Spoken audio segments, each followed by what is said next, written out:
আল্লাহ বলেছেন নামাজ কায়েম করো, বলেছে তো না? নামাজ পড়ার কথা বলেছে। আল্লাহ বলছে নামাজ কায়েম করো, পড়ার কথা বলেনি। কিন্তু কায়েম মানে মিলিতভাবে এক স্থানে দাঁড়িয়ে জামাতবদ্ধভাবে নামাজ কায়েম করা, এটাকে নামাজ কায়েম বলে। আসুন, নামাজ একটা লোক তাহাজ্জুদ পড়ে, 5 ওয়াক্ত নামাজ পড়ে এবং প্রত্যেক ওয়াক্তের নামাজ পুরোটা পড়ে, কিন্তু একটা নামাজ হয় না।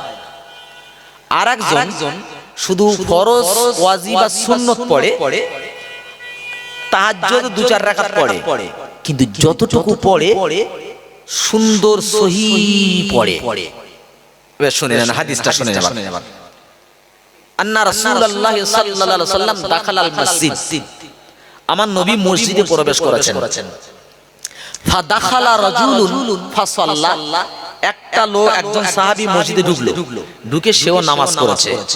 ফাসাল্লামা আলা নবী সাল্লাল্লাহু আলাইহি ওয়াসাল্লাম, ফিরে এসে নবীকে সালাম দিলেন। ফারাদ্দা আলাইহিস সালাম, আল্লাহর নবী সালামের উত্তর দিলেন, দিয়ে বলছে ইরজি, তুমি ফিরে যাও। কেন ইয়া রাসূলুল্লাহ? রাসূল বলছে ফাসাল্লি, তুমি নামাজ পড়ে নাও। কেন? ফাইন্নাকা লাম তুসাল্লি, তোমার নামাজ হয়নি। ফারাজা ইসাল্লি, বেচারিটা ফিরে গেল, নামাজ পড়লো, কামা সাল্লা, যেমন নামাজ পড়েছিল। ওয়াজা, ফিরে আসলেন নবীর কাছে। ফাসাল্লামা আলা নবী সাল্লাল্লাহু আলাইহি ওয়াসাল্লাম, নবীকে সালাম দিলেন। ফারাদ্দা, রাসূল উত্তর দিয়ে বলছে ইরজি ফাসাল্লি ফাইন্নাকা লাম তুসাল্লি, তুমি ফিরে যাও, তোমার নামাজ হয়নি। সালাসা, রাসূল কথাটা 3 বার বলেছেন।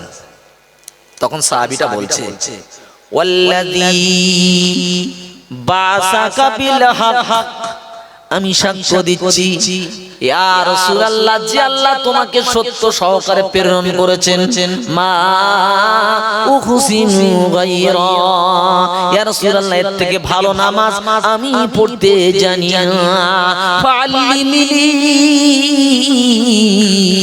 ইয়া রাসূলুল্লাহ আপনি আমাকে নামাজ শিখিয়ে দেন। ফাকালা, আল্লাহ রাসূল বললেন ইজা কুনতা ইলাস সালাত, যখন তুমি নামাজ পড়তে দাঁড়াবে, ফাকাব্বির, তখন তুমি তাকবীর দিয়ে নেবে। সুম্মা করা মা তায়াসসারা মাকা মিনাল কোরআন, তারপরে কোরআন শরীফের ওই জায়গা থেকে তুমি পড়বে যে জায়গাটা তোমার কাছে সহজ মনে হয়। কি সুন্দর নির্দেশ দিচ্ছেন। যে সূরা তোমার ভালো মুখস্থ নাই, যে সূরাগুলো কঠিন মনে হয় বা মানে মতলব ওটা বোঝা যায় না, তোমার পড়তে হবে না। সুম্মা করা মা তায়াসসারা মাকা মিনাল কোরআন, কোরআন শরীফের ওই জায়গা থেকে তুমি পড়ো যেটা তোমার কাছে সহজ মনে হয়। সুম্মার কা, তারপর তুমি রুকুতে যাও। হাত্তা তাতমাইন্না রাকিয়ান, সুন্দর করে রুকু করো। সুবহান রাব্বিয়াল আযীম, সুবহান রাব্বিয়াল আযীম, সুন্দর করে রুকু করো। তারপরে সুম্মার ফা, তারপর যখন রুকু থেকে উঠে দাঁড়াবে, হাত্তা তাদিলা রাকিয়ান, ভালো করে দাঁড়াবে যেন কোনো দোলা খায় না যায়। সামি আল্লাহু লিমান হামিদা, দাঁড়ালেন। রব্বানা লাকাল হামদ, অন্তত এক তাসবিহ, যদি বেশি পারো তো পড়বে রব্বানা লাকাল হামদ হামদান কাসীরান তাইয়্যিবান মুবারাকান ফি। বুখারী শরীফের প্রথম খণ্ডে এটা এসেছে। আল্লাহ নবী একদিন নামাজে পড়াচ্ছেন, একজন সাহাবা পিছনে ওই দোয়াটা পড়েছে। আল্লাহ নবী সালাম ফিরে বলছে এই দোয়াটা কে পড়েছে, উঠে দাঁড়াও। ও সাহাবী ভয় পেয়ে গেছে। আল্লাহ নবী বলছে আমি অভয় দিচ্ছি, উঠে দাঁড়াও। দাঁড়ালে বলছে আমি তোমার তো দোয়াটা শেখাইনি, তুমি পড়লে কেন? বলছি ইয়া রাসূলুল্লাহ, আল্লাহর নামে প্রশংসা অল্প করলে কেমন হয়, বেশি করতে পছন্দ হয়, আমাকে ক্ষমা করে দেন। আল্লাহ রাসূল বলছে না, তুমি জানো না সাহাবী, আমি নবী যা দেখি তোমরা তা দেখো না।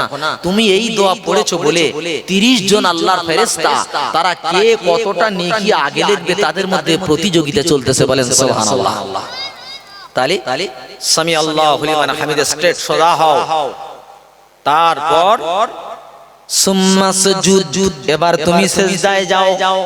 হাত্তা তাতমাইন্না সাজিদান, সুন্দর করে সিজদা করো। জি তারপরে যখন জলসাতে বসবে, জলসায় বসে রব্বিগফির ওয়ারহাম, রব্বিগফিরলি ওয়ারহামনি ওয়াজবুরনি ওয়ারযুকনি ওয়ারহামনি ওয়াবুদনি ওয়াহদিনি, এই দোয়াটা পড়ে নাও। তারপরে আরেকটা সিজদা দাও। রাসূল বলছে এইভাবে নামাজ যদি আদায় করতে পারো এই নামাজটা কবুল হবে, আর নইলে অন্যভাবে নামাজ পড়বে সারা জিন্দেগি নামাজ পড়বে, নামাজ কবুল হবে না। রাসূল বললেন সাল্লু কামা রাআইতুমুনি উসাল্লি। ও আমার সাহাবা, আমাকে নামাজ পড়তে দেখো, আমাকে যেমন নামাজ পড়তে দেখছো এমন নামাজ পড়ে যেও, নইলে কোনো নামাজ হবে না। আমার সমাজচাঁদ বন্ধু গোলাবাড়ি মাইদের বলে যাই, সারা জীবন আন্দোলন করে লাভ নাই, জলসা দিয়া জামাতে গিয়া পীরের হাতে বায়াত হইয়া কোনো লাভ হবে না। জীবনে নামাজ যদি না ঠিক হয়, নামাজ যদি ঠিক হয় তো সব কাজে আসবে, আর নামাজ যদি ঠিক না হয় সব বরবাদ হয়ে যাবে। এই সুন্দর আমল চেয়েছে আল্লাহ। আল্লাহ বলেন আহসান, ভালো।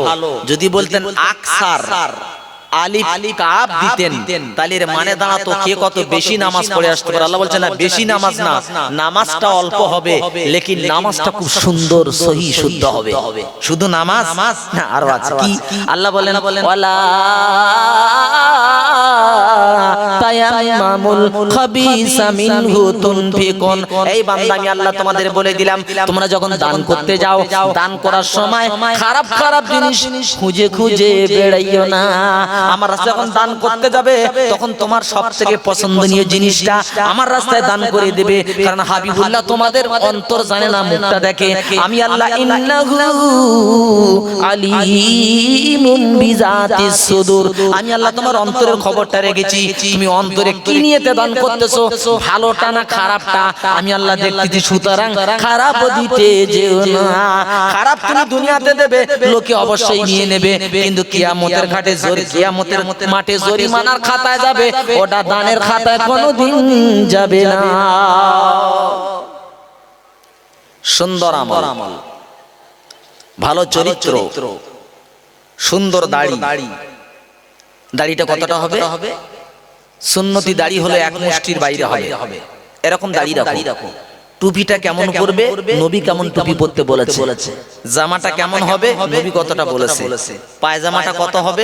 জামা নিচে সাক পার এই পর্যন্ত, পায়জামাটা নেপুর গাটুর উপর পর্যন্ত। এটা হচ্ছে তোমার মনের বিরুদ্ধে নবীর তরিকায় চলা। এই আমালটা আল্লাহ দেখতে চাই পৃথিবীতে, বলছে আল্লাহ আমি এই জন্য পাঠিয়েছি। তো আল্লাহ এবার তোমার জিজ্ঞাসা করি, তুমি শুধু কি আমাদের পাঠিয়েছো না আর কেউ আমাদের সঙ্গে আছে আমল করার জন্য? আল্লাহ বলছে আছে। কারা? ওয়ামাম খালাকতুল জিন্না ওয়াল ইনসা ইল্লা লিয়াবুদুন। আল্লাহ বলছে শোনো মানুষ, তোমরা মনে করছো আমি শুধু তোমাদের পাঠিয়েছি, না না না, তোমাদের সাথে আমি জিনকে পাঠিয়েছি, জিন আর ইনসানকে পাঠিয়েছি। শুধু ইবাদত হবে আমার, আর কারোর হবে না। জানতে চাই রব্বানা, তাহলে আমাদের ইবাদতটা কতক্ষণ করতে হবে এটা কি তুমি কোরআন বলে দেবে? তোমার সামনে ঘুমোচ্ছে ছেলেটা নাকি? তুমি মাঠে কাজ করছো সোনাস? তুমি তো চোখ বন্ধ করে আসো। আমার সামনে চোখ বন্ধ করলে কিরকম লাগে না? চোখটা খুলে থাকো। তাহলে একটা পেলাম ভালো আমল, দুই পেলাম কারা কারা করবে একটু টানেন তোমার সাথে।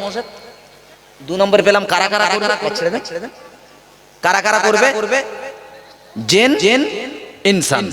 3 নম্বরে জেনে নিচ্ছি আল্লাহ কতক্ষণ করতে হবে ইবাদতটা। রাস্তাঘাটে ঘোরাফেরা তো আছে, কতক্ষণ? আল্লাহ বলছে বলে দাও ওয়াবুদু রাব্বাকা হাত্তা ইয়াতিয়াকাল ইয়াকিন। আল্লাহ বলছে ইবাদত করতে হবে ততক্ষণ, কলবে জীবন থাকবে যতক্ষণ। আয়ান কতক্ষণ ইবাদত করতে হবে? আমার সামনে ভাই কতক্ষণ ইবাদত? হ্যাঁ, তাহলে চোখ ঘুরাচ্ছে সোনা, আমার দিকে ধ্যান রাখো আমার সোনার ভাই, তোমরা আমার সোনার পাখির মতো। যতক্ষণ জীবন থাকবে ততক্ষণ ইবাদত করতে হবে, নড়চড় করার লাইন নেই। আল্লাহ যতক্ষণ জীবন থাকে ইবাদত করব। তাহলে আমাদের বউ বাচ্চা মাঠ ঘাটিগুলি কি হবে? আল্লাহ এর কোন সূরত বলেছো না কোন টাইম বলেছো? আল্লাহ বলেছে না, সূরত বলেছি। দেখেন আল্লাহ সূরাত বলে দিচ্ছে যে 3 সূরাতে আমাকে জিকির করতে হবে, 3টি সূরাত।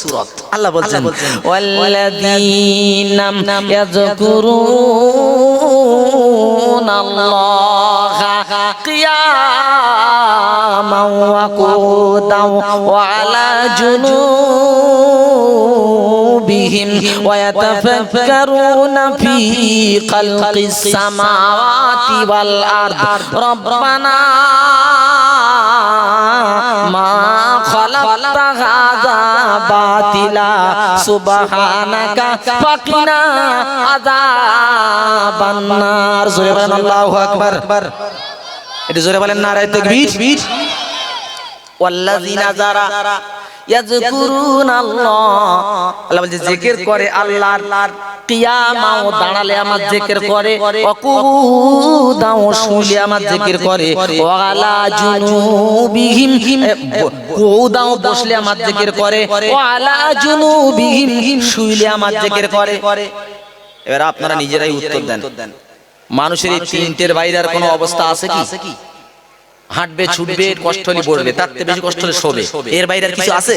আল্লাহ বলছে 3 অবস্থায় আমার জিকির করতে হবে, তাহলে আমার দয়ার জান্নাতে তোমরা চলে যাবে। আর যদি এই 3 অবস্থার বাইরে চলে গেছো, নিজের মন চায় চলে গেছো, তাহলে আমি আল্লাহ আমার যে ওয়াদা তোমার জন্য, তোমাদের জন্য প্রযোজ্য হবে না। তাই আল্লাহ জানতে চাই তোমার কাছে ইবাদত তো এভাবে করতে হবে, করব ইয়া রাব্বুল জালাল। ইবাদত যদি না করি তাহলে কি আছে, আর করলে পরে কি আছে জানতে হবে। আমি আপনাদের প্রশ্ন করি, সোনার চাঁদ ভাই আপনারা বলেন, আপনারা উত্তর দেন দেখি। আমরা নামাজ পড়ি, রোজা রাখি, যাকাত দেই, হজ করি, বাপ মা সেবা করি, আল্লাহর পূজা করি, নবীর ইত্তেবা করি, আমাদের উদ্দেশ্যটা কি? হ্যাঁ, জান্নাত। ঠিক কথা দিয়েছেন। কারণ যাই করি তাই কেন আল্লাহকে রাজি করে জান্নাতে যাব, ব্যাস এটাই আমাদের টার্গেট।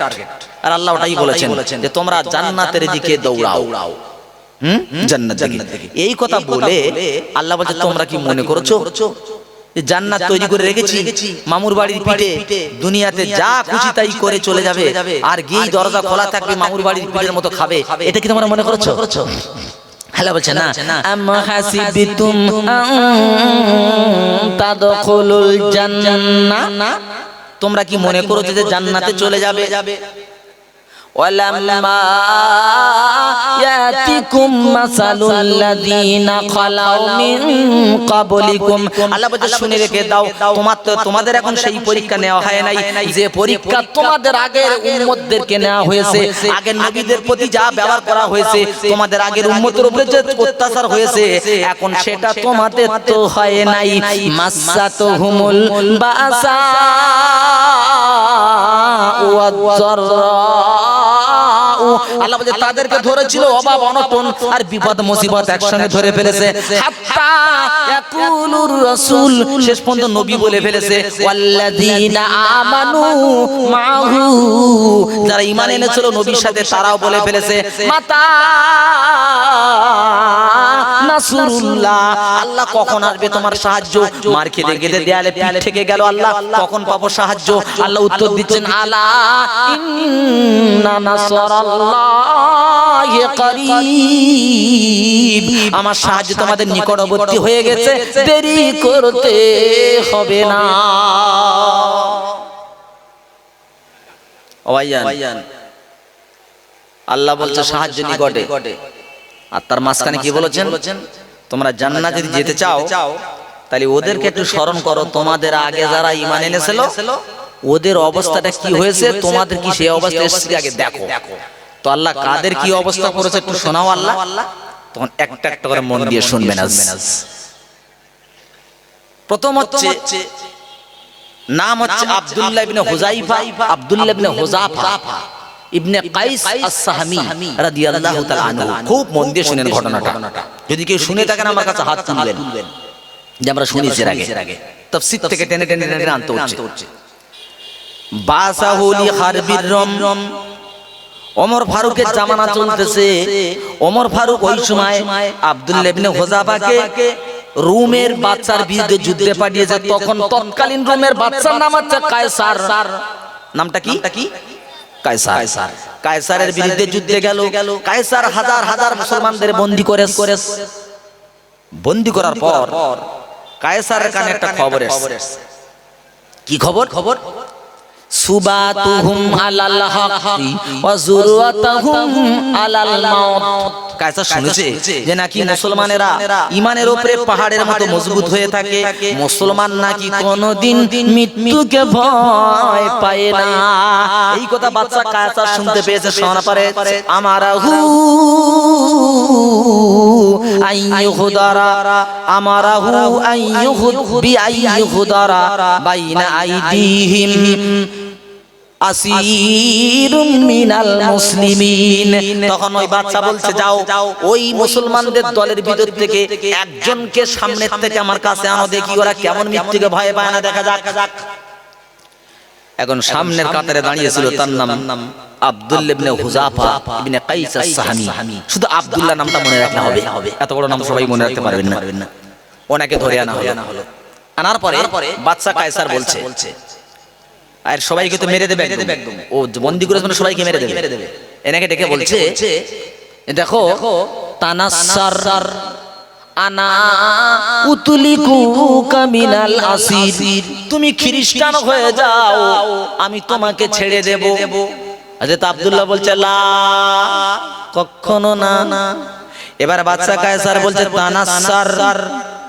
তানাসার উতিকা নিসফু মুলকি, তুমি যদি খ্রিস্টান হয়ে যাও আমি তোমাকে আমার রাজ্যের অর্ধেক তোমাকে দিয়ে দেব, রাজ্যের অর্ধেক দিয়ে দেব।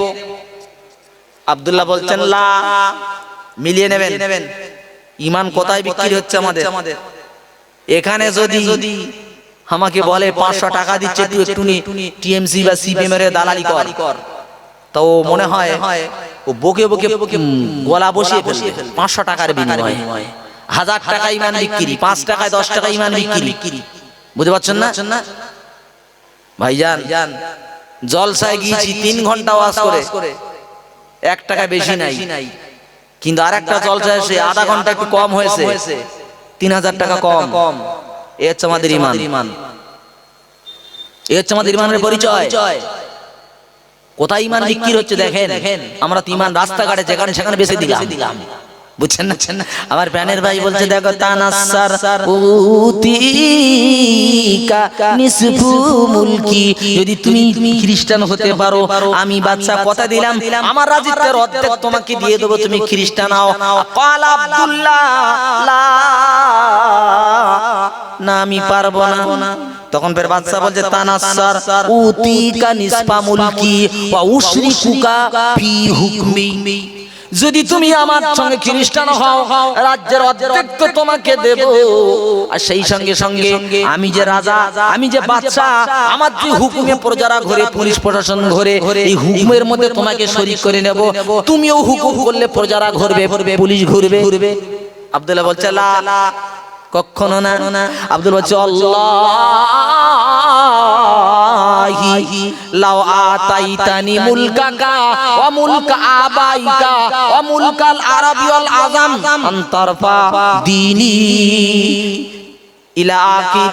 হে বাদশা, যদি তোমার রাজত্ব, তোমার বাপের রাজত্ব, আরবের রাজত্ব, অনারবের রাজত্ব সব যদি তুমি আমার হাতে তুলে দাও, ও বাদশা কোনদিন খ্রিস্টান হব না।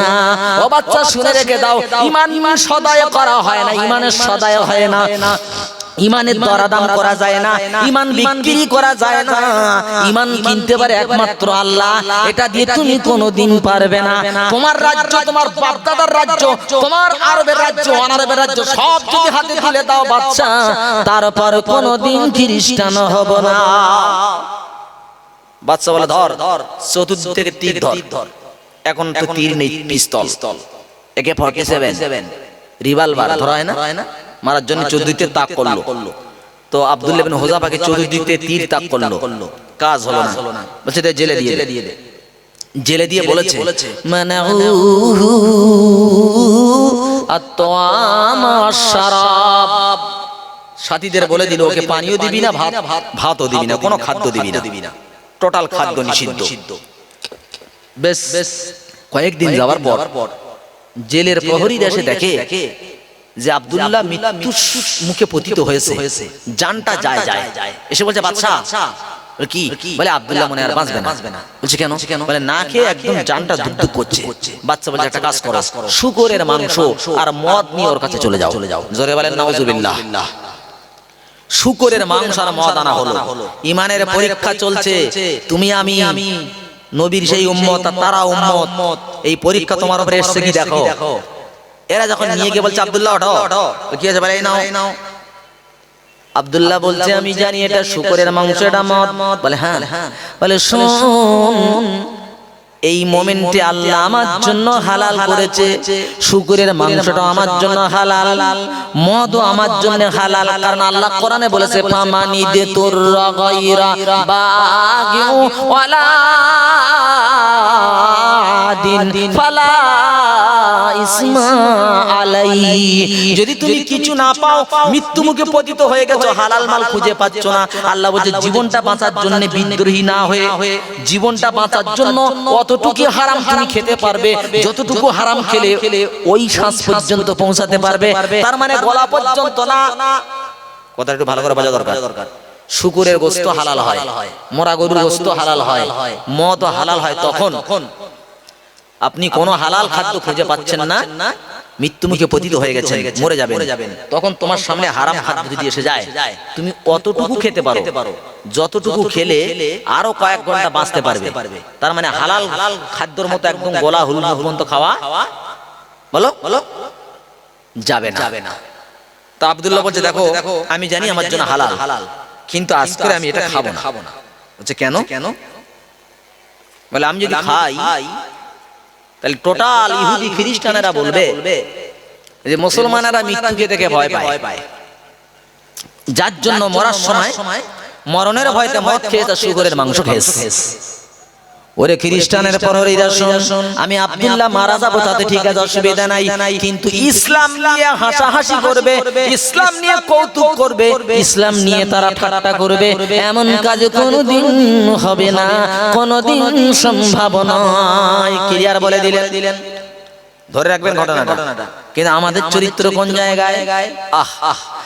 আজ জলসার দিন, বিবি বলছে লিপস্টিক চাই, টিপ কপালে দিয়ে, শাড়ি পরে, পেটের চামড়া বার করে, হাতে লকেট দিয়ে বাজারে ঘুরছে, নইলে বিবি ভাত খাবে না। স্বামী বাধ্যতামূলক নিয়ে ঘুরতেছে। ক্যানিং এর মেয়ে বিয়ে করলাম, বাড়ি গিয়ে বলছে স্বামী ভাত আমি খেতে পারি, শর্ত একটা। বলে কি? বলে আমাকে সিনেমা দেখাতে যেতে হবে। বলছে আমি মৌলানা সাহেব, তুই সিনেমা দেখবি? বলে নইলে তোমার ভাত খাবো না। আর ভারতের আইন হলো বউ ছাড়া যাবে না, ছেড়ে দিলে ভাত ফরপোষ দিতে হবে। এ তো জ্বালায় পড়ে গেছে। বলে বিবি সিনেমা দেখতে গেলে পায়ে তো রং দিতে হবে, নইলে লোকে আবাদে ভূত বলে ঠাট্টা করবে। রং আনা হলো, বিবির পায়ে রং দেয়া হলো। যেতে যেতে আয়লা কবলিত এলাকা, মাঝখানে বিরাট একটা ভাঙা পড়ে গেল, এক গোলা করে পানি। বললাম বিবি এই ভাঙা যদি তুমি পার হও, পায়ের রং মুছে যাবে, লোক আবাদে ভূত বলে ঠাট্টা করবে। বিবির পা দুটো ঘাড়ে নিলাম, বিবির মাথাটা মাটির দিকে দিলাম। 10 মিনিটের রাস্তা ভাঙা পার হয়ে ওপারে বিবিকে শুইয়ে রেখে যখন পা ধুতে গেলাম, একজন বুড়িমা এসে দেখে আর হাতকে ওঠে, আমার দিকে বারবার তাকায়। বললাম বুড়িমা কি হয়েছে? বলে বাবা এটা তোমার কে হয়? বলে বুড়িমা এটা আমার ওম্মান, এটা আমার বিবি, এটা আমার ওয়াইফ, এটা আমার স্ত্রী। বলে বাবা তোমার স্ত্রী প্রাণেতে আর বেঁচে নাই। আমি বললাম বুড়িমা স্ত্রী মরে যায় যাক, বউ মরে যায় যাক, ও বুড়িমা বিবির পায়ের রং যেন না মুছে যায়, রং যদি মুছে যায় লোকে আবাদে ভূত বলে ঠাট্টা করবে, সুতরাং বউ মরে যায় যাক, রং যেন পায়ে থাক। আমার সমাজের বন্ধু আল্লাহ ভাই, মুসলমানের জাত চলে যায় যাক, লজ্জা যায় যাক, ঈমান চলে যায় যাক, তারপরে এরা বেহায়ামো কাজ করবে, এরা ইসলামের কোনো পরোয়া করে না। যাক বউকে দেখছে, বউ নন্দা স্নেহ হচ্ছে, দেওয়ার স্নেহ হচ্ছে, রাস্তাঘাটে ঘুরছে, ইসলাম শেষ হয়ে যাচ্ছে, যাক অসুবিধা নাই, আমার স্টাইল বেঁচে থাক। ও যেমন বলেছে বউ মরে যায় যাক, রং বেঁচে থাক, এ বলছে আমার ইসলাম যায় যাক, ঈমান যায় যাক, নাউজুবিল্লাহ মিনহা, নামাজ যায় যাক, আমার স্টাইল বেঁচে থাক। প্রাণের বন্ধু আল্লাহ ভাই, এমন সময় রাজার কাছে সে বলছে, ও তো শুকরের মাংস খাচ্ছে না, ও মদও খাচ্ছে না, বলছে যাও হালাল রুজি নিয়ে যাও। হালাল রুজি দিল। আব্দুল্লাহ ইবনে হুযাফা হালাল রুজি খেলো, সুস্থ হওয়ার পর বলছে খ্রিস্টান হও। বলছে ইম্পসিবল, সম্ভব নয়। বলছে ঠিক আছে, ওকে আরেকটা জেলখানায় দাও, আরেকটা জেলখানায় দিয়ে সবথেকে এলাকার সুন্দরী মেয়ে, সুশ্রী সুকন্যা একটা মেয়ে ওই ঘরের মধ্যে দিয়ে দিয়েছে। 3 দিন 4 দিন পর মেয়েটা বের এসে বলছে, তোমরা কার কাছে আমাকে দিয়েছো? বলছে কেন? বলে আহুয়া বাশার আম্মা হাজার, ও মানুষ না পাথর। বলে কেন? বলে একবার যেন লা ইয়াদরি, একবারও তাকিয়ে দেখলো না, আনা উনসা আও যাকার, আমি ছেলে কি মেয়ে, একটা সেকেন্ডের জন্য 4 দিনের ভেতরে 1 মিনিটের জন্য আমার দিকে তাকালো না। জোরে বলেন সুবহানাল্লাহ। ইমান কোথায় দেখাচ্ছেন বন্ধু? 4 দিন 4 রাত কামরার ভিতরে উলঙ্গ সুশ্রী নারী ভিতরে রয়েছে। একবার মেয়েটা বলছে আমার দিকে তাকায় নাই, ও মানুষটা পাথর না মানুষ আমি বুঝতে পারি নাই। আপনি ইমানের সঙ্গে এবার পরীক্ষা নেন। এখানে বাজারে যারা ঘুরতেছে, এখনো যারা ঘুরতেছে, তাকায় দেখো, মহিলারা ঘুরছে দেখানোর জন্য, ওরা ঘুরছে দেখার জন্য, এরা ঘুরছে দেখানোর জন্য, ওরা ঘুরছে দেখার জন্য। ইমান কোথায় রেখেছো তুমি? কিসের ইমানদার তোমার? ও সোনার সাপ, আমার নবী সোনার জবানে হাদিস বলেছেন, শুনে ভালো করে শুনেন। রাসূল বলছেন সিনফানি মিন আহলিন নার লাম আরাহুমা, রাসূল বলছে এমন 2 দল জাহান্নামী আছে আমি নবী তাদের দেখি নাই। 2 দল জাহান্নামী এমন আছে, নবী বলছে আমি তাদেরকে দেখিনি। তারা কারা? এবার নবী শোনাচ্ছে, কওমুম মাহুম সিয়াতুন কাযনাবিল বাকার। ও আমার উম্মতরা, সাহাবীদের বলছে সাহাবারা, তারা তাদের হাতে লাঠি থাকবে গরুর লেজের মতো, কাযনাবিল বাকার, গরুর লেজের মতো লাঠি থাকবে, ইয়াদরিবুনা বিহান নাস, ওই লাঠি দিয়ে তারা মানুষকে প্রহার করবে। ন্যায় দেখবে না, অন্যায় দেখবে না। নেতা বলেছে ধর, ওরা গিয়ে মার শুরু করেছে। ওরা জানে না কোন অন্যায়কে ওকে মারতেছে, আর ও ভি জানে না যে কোন অন্যায়তে আমাকে মারতেছে। মানে একটুখানি কিভাবে গোয়েন্দা হয়েছে, ও নাকি টিএমসি করেছে। এসেছিল সিপিএম বা কোন দলে, কিছু মনে নেবেন না, আমি কিন্তু কোন পার্টি বিরোধী মিসাল বলছি। অন্য দলের লোক খবর পেয়েছে, আমি ধরো কংগ্রেস, আমি খবর পেয়েছি টিএমসি করেছে। এখন খবর পাওয়া, অথচ টিএমসি করিনি, ওই মানে টিএমসি করেনি, আমাকে ভোট দিয়েছে। খবর পেয়েছি টিএমসি করেছে, ছেলেদের ডেকে বললাম ধর, ওরা গেল, ধরেই মাত্র মারা শুরু হয়ে গেল। যারা মারতেছে ওরা জানে না কেন মারতেছে, অর্ডার সাপ্লাই। আর যারে মারতেছে ও জানে না আবার কেন মারতেছে। তা রাসূল বলছে কওমুম মাহুম সিয়াতুন কাযনাবিল বাকার, তাদের হাতে লাঠি থাকবে গরুর লেজের মতো, ইয়াদরিবুনা বিহান নাস, ওরা ওই লাঠি দিয়ে মানুষকে প্রহার করবে। তারপর আরেকটা দল কি, অনিসাউন কাসিয়াতুন আরিয়াতুন মুমিলাতুন মাইলা। রাসূল বলেছেন নিসাউন, একদল মেয়েরা হবে, কাসিয়াতুন পোশাক পরিহিতা, আরিয়াতুন উলঙ্গ। ভাই আপনারা শুনছেন, পোশাক পরিহিতা উলঙ্গ মেয়ে, সে আবার কি রকম বলে? পোশাক পরিহিত উলঙ্গ মানে এই জামানায় যে বরকাটা উঠতে দেখেন, বরকা পরে মেয়েরা বেশিরভাগ মেয়েরা যে বরকাটা পরে, এই বরকাটা হলো পরিহিত উলঙ্গ। তার মানে কি? বরকাটা শরীরের সঙ্গে একদম ফিট, কাপড়টা গেঞ্জির কাপড় ওরে পে কাটা আছে। কারণ আমি একজন টেলারিং মাস্টার, তোমার জানা আছে। ওরা পড়লেই একটু আগে নাউজুবিল্লাহ পড়লেই পাছা কতটা মোটা জানা যাবে, চেস্ট কতটা জানা যাবে, হাত কত মোটা জানা যাবে। তার মানে এটা পোশাক পরিহিতা উলঙ্গ, যেটা তার অঙ্গকে বিকশিত করে মানুষের সামনে দেখাচ্ছে, আর মানুষ দূর থেকে বুঝতে পারছে যে বোরকা পরিনি বরং এমাল দেখানোর জন্য এসেছে। তার রাসূল বলেন নিসাউন কাসিয়াতুন গারিয়াতুন সেই মেয়েরা পোশাক পরিহিত উলঙ্গ হবে, আর কি হবে? মুমিলাতুন মাইলা, তারা পুরুষকে নিজের দিকে আকৃষ্ট করবে, তারা বলবে তাক, আর নিজেও তার দিকে আকৃষ্ট হবে। মুমিলাতুন, আকৃষ্ট করবে ছেলেদেরকে, মাইলাতুন, আর নিজেও তার দিকে আকৃষ্ট হবে। তারপর কি বলতে শোনেন, শোনেন, রুউসুহুন্না কাসনিমাতিল বুকুতিল মাইলা, তাদের মাথার খোপাগুলো হবে উটের কুঁজের মতো। রাসূল বলছে কাসনিমাতিল বুকুতিল মাইলা, রুউসুহুন্না, তাদের খোপাগুলো হবে উটের কুঁজের মতো। একবার খোপা এদিকে আসবে, একবার মাথার খোপা ওদিকে দেবে, হেলে দুলে পুরুষের সামনে তারা ঘুরবে। রাসূল বলছে বলে দাও লা ইয়াদখুলনাল জান্নাত, জান্নাতে ওরা যাবে না।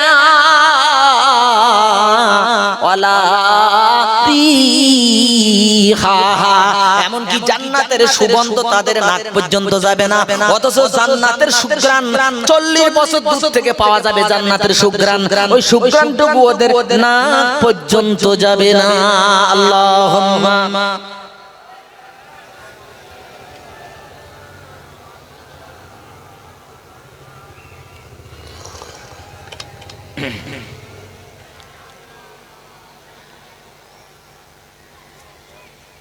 ভাইজান, আলোচনা ভালো লাগছে? প্রত্যেকটি কথা আমি হ্যালো, এখানে আলো অফ হয়ে গেছে। প্রত্যেকটি কথা আমি আল্লাহর রাসূলের হাদিস এবং আল্লাহর কোরআন থেকে তুলে দিচ্ছি। যদি বলেন দলিল চাই, যে কোনো কেউ ইনশাআল্লাহ আমার সামনে আসতে পারেন। আমি দলিলে এখন এই ছোট্ট জিনিসের মধ্যেই সব অ্যাটাক করে রেখেছি। লক্ষ লক্ষ দলিল আমি আপনার সঙ্গে এক্ষুনি হাজির করে দেব সহিহ হাদিস থেকে। হাদিস তো এত আনা যায় না এখন, যে সুন্দর একটা সিস্টেম, এটা যেমন সুন্দর তেমন খারাপ, তবে বেশিরভাগটা খারাপ। এই মোবাইল হলো জাহান্নামে যাওয়ার একটা প্রধানতম কারণ। সামনে এসে বলে দিলাম। কয়েকদিন আগে নাটাবেড়িয়া, আপনারা চেনেন সীমানা মাদ্রাসার ওপারে নাটাবেড়িয়া জলসা গিয়েছে, এতে ওরা শুনতে পাচ্ছে। জলসাতে নামবো, বাম হাতে এত বড় একটা বিশ্রাম ঘর আছে, 3 দিকে এরকম ছেলেরা শুধু বসে চড়বড় করে শুধু আওয়াজ হচ্ছে, মার মার মার মার মার মার মার, আর পাশেই জলসা। আমি আর সহ্য করতে পারিনি ভাই। আমি কমিটিকে বললাম, ভাই এরা কি মুসলিম না গায়ের কম? এরা কারা? আমার মনে হচ্ছে ওদেরকে আমি জ্যান্ত চিবিয়ে খেলে আমার মনে রাখতে হবে, এরকম রাগ হচ্ছে। যেখানে আল্লাহর কোরআন চলছে, ও এমন জন্তু, ওদের কোনো ধ্যান নাই। লাস্টে কমিটি রেগে গিয়ে ওদেরকে তেড়ে বার করলো, ওরা চলেই গেল, কিন্তু জলসা এলো না।